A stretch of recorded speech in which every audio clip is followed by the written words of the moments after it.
How to fix Teams background not working. To fix the Teams background not working error, first of all, you simply have to check that your hardware and your processor is compatible to use this feature.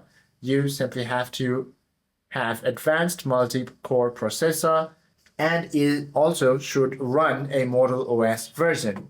If your phone cannot process the AI mask, you will need to switch to a desktop computer to use a custom backdrops, and also try to disable your battery saver on your device.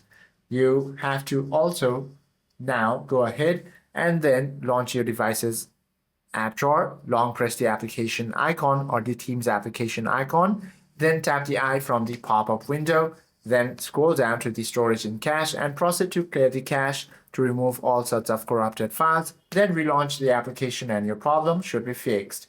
Hope this video helps you out a lot. If you have any questions or queries, do comment down below.